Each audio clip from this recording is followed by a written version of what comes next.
Bonjour à tous, on se retrouve sur Afache TV après notre rendez-vous le plus important de l'année qui nous a réunis autour de l'équipe du SAMU de Lyon. Vous l'aurez bien sûr deviné, je vais bien sûr parler des journées d'études et de formation 2019 où nous ont rejoint cette année quelques 160 participants.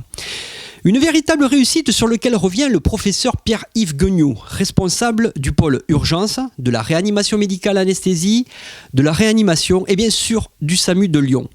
Cela nous donnait par là même l'occasion et la possibilité de connaître le point de vue personnel de l'ancien président de la SFMU, qu'a été le professeur Pierre-Yves Guegnaud sur l'évolution future du préhospitalier en France.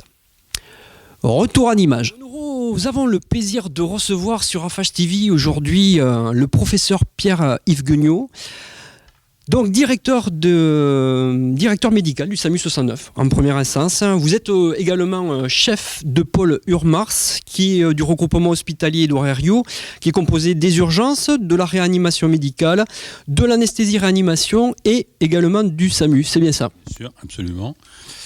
C'est en effet ça. C'est un gros pôle, c'est un des plus gros pôles des hospices civils de Lyon. Et le SAMU est évidemment une part essentielle de ce pôle. Donc monsieur le professeur Pierre-Yves Guegnaud, bonjour déjà et merci de nous recevoir ici sur cette charmante commune de Lyon. En fait, en tout cas, nous sommes en périphérie. C'est ici le domaine de l'hippodrome de Parigny que vous avez choisi pour accueillir ces journées d'études et de formation 2019. C'est la toute première fois pour vous?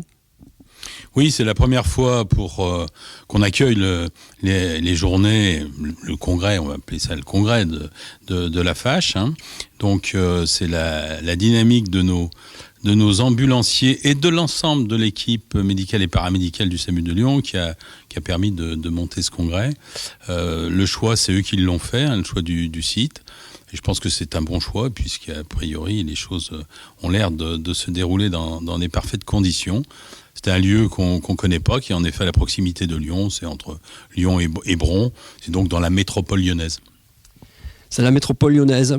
C'est une belle expérience pour un chef de service, dites-moi, que de fédérer le côté humain qui est tourné vers l'association Dotons 69 qui s'est créée pour l'événement, a su fédérer le groupement de tous vos intervenants autour d'un même sujet, et un sujet qui touche les ambulanciers, en tout cas la corporation ambulancière en général. Alors bien sûr, c'est avant tout la corporation ambulancière de nos hôpitaux lyonnais, nos ambulanciers de SMUR, bien sûr, qui sont à la base de cette organisation et qui ont fédéré autour d'eux l'ensemble des personnels travaillant pour nos services. Je pense bien sûr aux infirmiers, je pense également aux assistants de régulation médicale et bien sûr au corps médical, puisque tout le monde a un petit peu participé à cette organisation et à cette dynamique, qui est en effet une dynamique qui va bien dans le concept, du SAMU lui-même, c'est-à-dire c'est un travail d'équipe. Et là, je pense que la réunion auquel on va participer pendant ces 3 jours, c'est exactement ça, c'est un travail d'équipe, comme le travail du SAMU. En fait, on est dans une bonne ligne et dans un bon raisonnement, en tout cas. Est-ce que vous pouvez nous présenter, en quelques mots, votre service? Parce que vous venez de passer sur scène pour en faire une présentation. Elle est assez importante. Si vous pouviez nous confier et nous présenter votre service en quelques mots devant la caméra. Oui, en effet, on est un gros SAMU. On va pas savoir si on est le deuxième, le troisième, le premier, peu importe. On est un gros SAMU français qui fait partie donc d'un pôle important. Et le SAMU en lui-même est d'une grande importance. C'est 215, 220 agents, toutes professions confondues, avec une répartition à peu près équivalente entre ambulanciers, infirmiers, assistants de régulation médicale et puis médecins. C'est une cinquantaine dans chacune des catégories, une cinquantaine de personnes, un peu plus pour les médecins, puisque il y a au total plus de 70 médecins qui travaillent au SAMU de Lyon, médecins urgentistes qui travaillent chez nous. Donc c'est une grosse boutique avec une grosse activité. C'est 450 000 dossiers, appels téléphoniques au centre 15, entre 350 et 400 000 dossiers de régulation médicale. Donc une grosse activité en termes de prise en charge des appels, réception et régulation de ces appels d'urgence. Et puis c'est 18 000, entre 18 000 et 20 000 si on compte toutes les interventions, y compris héliportées, c'est près de 20 000 interventions SMUR. Une partie néonatale aussi, dont vous nous parliez. Tout à fait, une partie néonatale, puisqu'on a un SMUR néonatal. On a à Lyon 4 bases de SMUR, 3 dans les hôpitaux principaux que sont Édouard Herriot, Lyon Sud et la Croix-Rousse. Une base à l'Héli station de Bron, où se trouve nos hélicoptères sanitaires, puisque nous avons depuis le 1er mai un deuxième hélicoptère sanitaire aux hospices civils, sans parler de l'hélicoptère qu'on médicalise à une semaine sur 2 de la sécurité civile. Donc c'est ces 4 SMUR d'où sont réalisées les interventions régulées par le SAMU de Lyon. Donc on peut dire que vous êtes le chef de service d'un gros pôle. Oui, c'est un gros service, c'est un gros pôle. La responsabilité du pôle est encore plus étendue, évidemment, puisqu'on est à peu près 1100 agents dans le pôle au total, comprenant donc tout le personnel du SAMU. C'est une forte responsabilité. C'est une activité, même si elle est essentiellement managériale et administrative au jour d'aujourd'hui, et plus tellement de terrain, mais je tiens à garder l'activité de terrain, même à minima, pour un certain nombre de types de prise en charge. En tout cas, c'est une activité complètement passionnante, comme une activité du SAMU en général. Alors comment réagit un chef de service quand une équipe ambulancière se présente à vous il y a 2 ans de cela, en vous disant voilà, nous avons le projet de faire ces journées d'études, d'organiser en tout cas ces journées d'études et de formation sur la commune de Lyon et donc intégrer le service à cette réalisation-là. Alors comment on arrive à développer ça et surtout comment on prend la nouvelle ? Alors la nouvelle, au départ, on se dit oh là là, un nouveau sujet à traiter, un nouveau problème potentiel. Non, je plaisante. Au départ, quand j'ai vu l'équipe qui s'est mobilisée autour de Geneviève Hérault, qui est la principale responsable, qui a lancé la dynamique de cette réunion, de ces journées, j'ai dit banco, il faut y aller, foncer. Je savais que ça allait être dur parce que les moyens mis à disposition restent limités, c'était le challenge dont on a discuté initialement avec votre président. Il faut se débrouiller localement le plus possible avec les moyens du bord, entre guillemets, et donc on savait que ça allait être difficile. Mais l'équipe était tellement enthousiaste qu'évidemment je leur ai dit de foncer. On peut déjà dévoiler que c'était quand même une réussite parce qu'on est quand même à 160 congressistes, en tout cas 160 participants minimum, une vingtaine d'exposants. On peut dire déjà que là, avec brio, le challenge est quand même particulièrement bien réussi. Donc nous avons participé ce matin à votre discours d'ouverture et vous n'hésitez pas à donner une place prépondérante aux ambulanciers au contact du patient et dans sa prise en charge au travers l'utilisation de l'analgésie par l'hypnose. Alors même que notre propre institution ne nous reconnaît légalement pas de place au contact du patient, est-ce que vous pouvez nous expliquer ce choix ? Alors le choix, de toute façon, j'ai déjà un petit peu dit en introduction, c'est clair, le SAMU c'est un travail d'équipe, donc chacun a son activité, son métier, sa profession, son rôle propre. C'est le cas du médecin, c'est le cas de l'infirmier, c'est le cas de l'ambulancier. Je ne parle pas des ARM pour ce qui est de la régulation, mais pour l'intervention SMUR, ces 3 personnes ont leur champ d'activité qui est défini et duquel théoriquement ils ne doivent pas s'écarter. Je dis bien théoriquement, parce que très clairement, une intervention SMUR, quand on n'en a jamais réalisé, peut-être qu'on ne se rend pas compte. On peut imaginer que ça fonctionne comme dans un service standard où chacun est dans son bureau et va faire son geste et son activité, chacun de son côté, entre l'infirmier d'un côté, le médecin et son interne, l'aide-soignant, chacun a son rôle. En SMUR, bien sûr que chacun a également son rôle et son rôle est défini et on doit rester dans ce cadre, mais néanmoins, c'est un travail collaboratif qu'on est obligé de mener dans énormément de circonstances où on est obligé de travailler vraiment en transfert, si ce n'est tâche, en tout cas en partage d'activités. Et c'est vrai pour toutes les interventions, et c'est vrai tout particulièrement pour les ambulanciers qui, à mon sens, et je crois qu'on est tous d'accord ici, ne sont pas que des conducteurs qui doivent nous amener le plus rapidement possible, avec le plus de sécurité possible, ce qui est bien sûr le rôle essentiel initial, sur les lieux d'intervention. Mais c'est aussi un collaborateur sur place, sur le lieu d'intervention, auprès du patient, pour nous aider à participer à développer le soin et à le développer dans les meilleures conditions. L'hypnose est un exemple, j'allais dire, qui pour moi est très important sur le plan de l'affichage, parce que l'hypnose peut très bien être réalisée, bien sûr par le médecin, éventuellement par l'infirmier, mais également par l'ambulancier. Et c'est là, sur ce type, par exemple, d'activité nouvelle, même si l'hypnose, c'est avant Jésus-Christ que les premières séances ou équivalentes de séances d'hypnose étaient décrites. On découvre ça dans notre société européenne, on va dire, développée. Ça existait chez les Grecs, ça existait chez les Sumériens, chez les Chinois, etc., les Égyptiens, avant Jésus-Christ. Mais cette possibilité de développer cette partie, j'allais dire, d'humanité dans la prise en charge, elle peut très bien être faite aussi bien par l'ambulancier que par l'infirmier ou par le médecin. Et c'est vrai qu'on est vraiment dans un système qui ne désorganise pas du tout la prise en charge, puisque l'ambulancier, autonome même dans ses fonctions sur chaque intervention, peut donner un coup de main autant médico-technique que logistique, voilà. Et donc effectivement, il a tout à fait sa place au travers même de de l'application que vous en faites, en tout cas en SMUR. Donc, au travers de cette politique de service, ce qui est innovante, je le rappelle, comment vous voyez l'avenir de notre métier et celui des SMUR en général ? Alors, c'est une bonne question.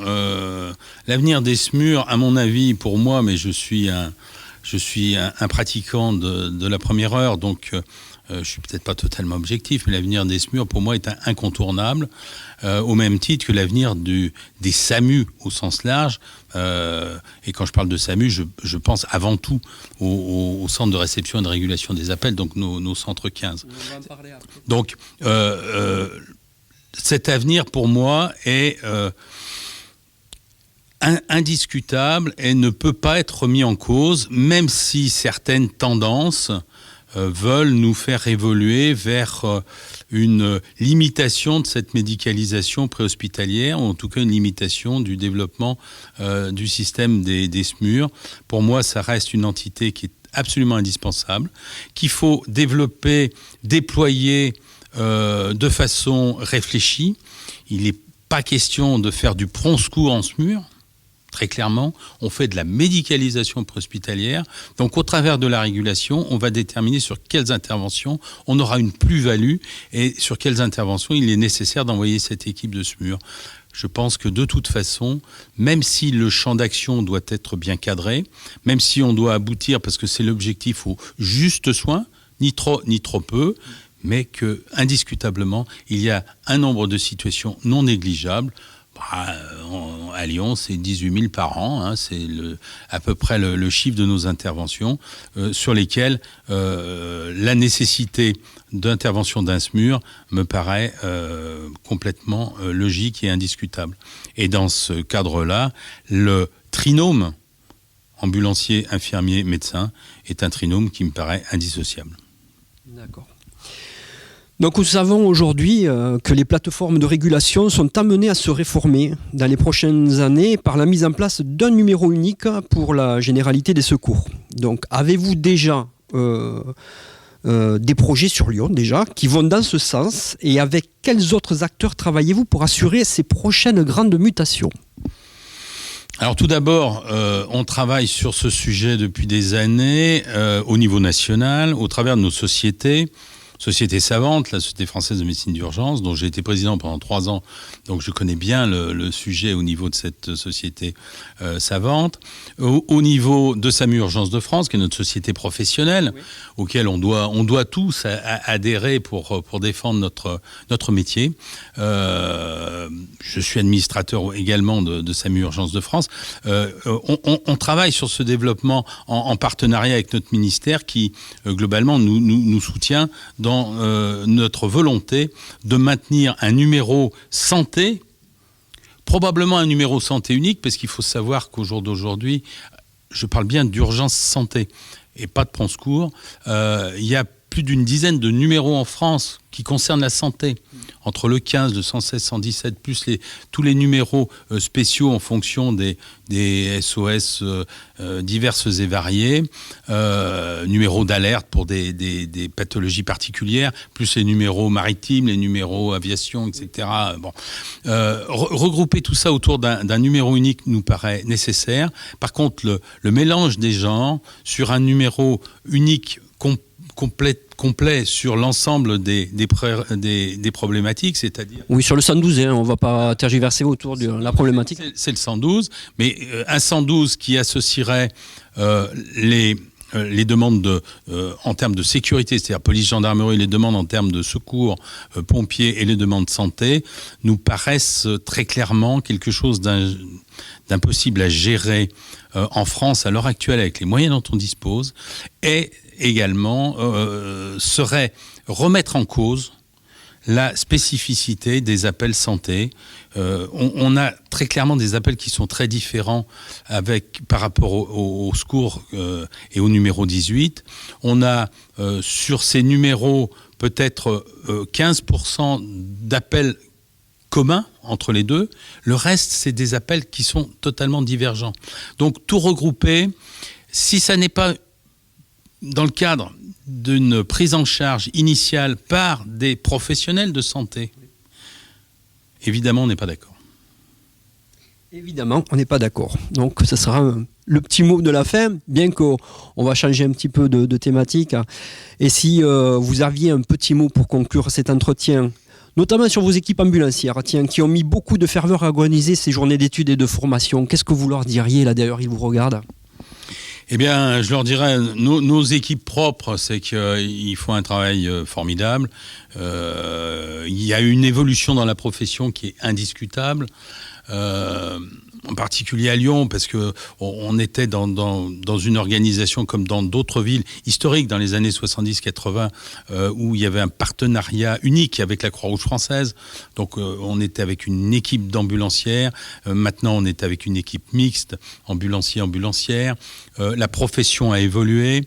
La profession est certainement de plus en plus difficile à gérer en termes de, j'allais dire, de politique professionnelle, mais je pense que ça reste un métier à part entière qu'il faut absolument développer. Ils le font très bien chez nous et je pense que c'est le cas dans la grande majorité des SAMU français.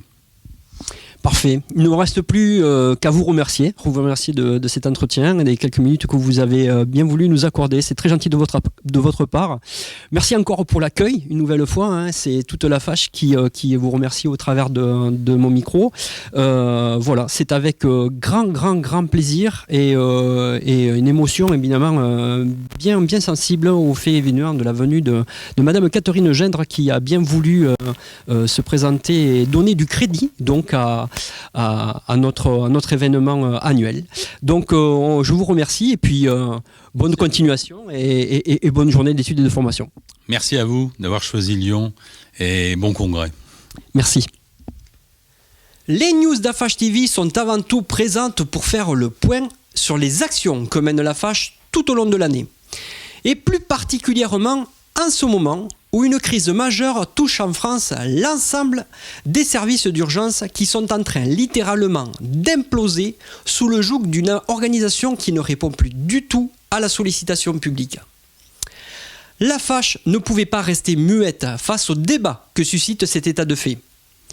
C'est pour cela qu'en ce début de saison estivale, le bureau exécutif de l'association représenté par son président Antoine Pereira a fait une lettre ouverte au président de la République Emmanuel Macron afin de dénoncer les problématiques sur la reconnaissance, l'évolution de nos carrières, mais en étant avant tout force de proposition afin d'apporter son analyse de la situation et les solutions que la profession pourrait proposer afin de contribuer à sortir de cette impasse par le haut.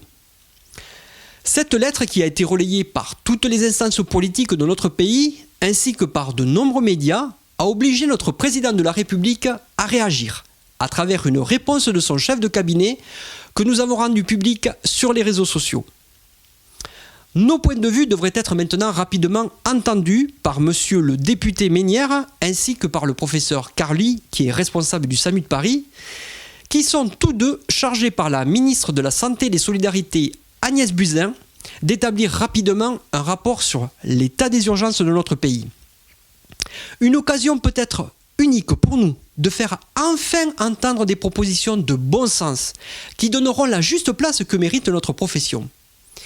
Il est évident qu'une mutation est en marche, puisque de façon totalement inédite, alors que la corporation a été totalement oubliée depuis des décennies, on peut aujourd'hui, et de source officielle, vous informer qu'une reconnaissance sera attribuée aux ambulanciers SMUR au travers d'une prime de 100 €, sortie tout droit du plan d'urgence de 70 millions d'euros annoncé par Agnès Buzyn, notre ministre de la Santé et des Solidarités.